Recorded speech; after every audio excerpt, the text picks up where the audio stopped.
Hello friends, नमस्ते। मङ्गलास cooking रेसिपीमा यहाँहरूलाई धेरै धेरै स्वागत छ। आज मैले हरियो फर्सीको तरकारीको एकदमै मिठो र सजिलो तरिकामा रेसिपी लिएर आएकी छु। धेरैलाई हरियो फर्सी मन पर्दैन, विशेष गरेर बच्चाहरूलाई यो तरिकाले पकाइदिनु भयो भने चाहिँ मजाले खान्छ। मेरो भिडियो अन्तिमसम्म हेरिदिनु होला। र मैले यहाँ फर्सी चाहिँ हेर्दैमा खाउँ खाउँ लाग्दो कल कल परेको फ्रेस फर्सी लिएर आएकी छु। अनि यसलाई चाहिँ अब दुईतिर काटेर यसको फेदटुप्पा चाहिँ फालिदिने। त्यस पछाडि अहिले मैले बिचमा चिरेँ होइन। अनि यसलाई चाहिँ टुक्रा बनाउनुपर्छ। अब यहाँ चाहिँ यो गेडाहरू हुन्छ, अलिकति छिप्पिसकेको गेडा भयो भने त्यति मजा आउँदैन खानालाई, निकालिदिने। अनि अब कलिलो छ भने त राख्दा हुन्छ।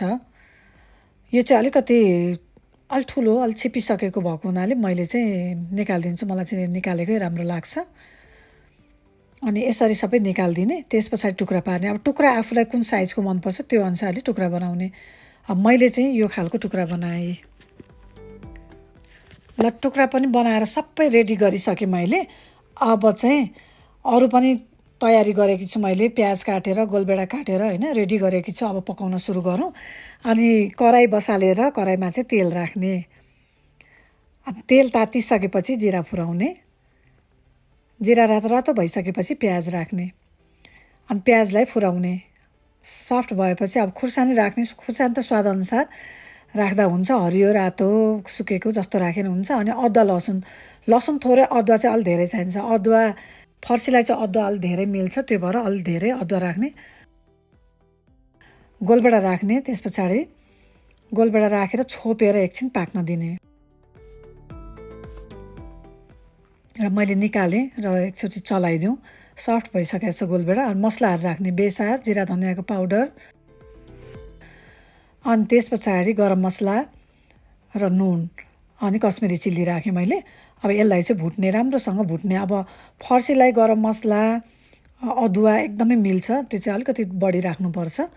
अनि मसला चाहिँ राम्रोसँग भुटिनुपर्छ।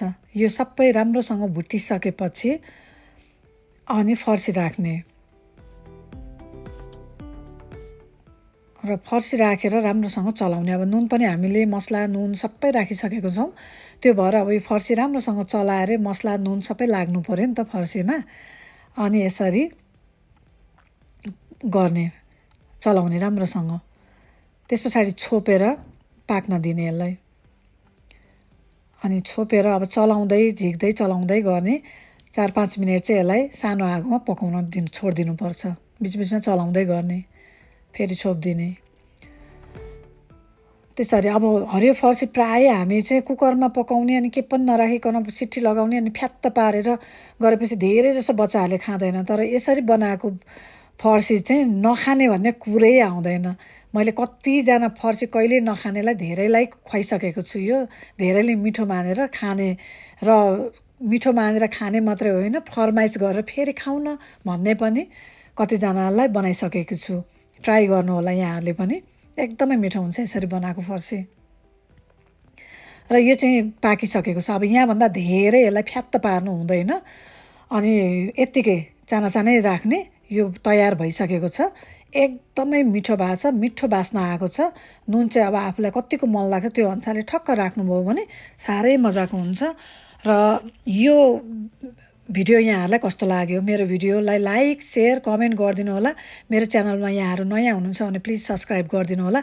यो फर्सी ट्राई गरेर कमेन्ट गर्नु होला।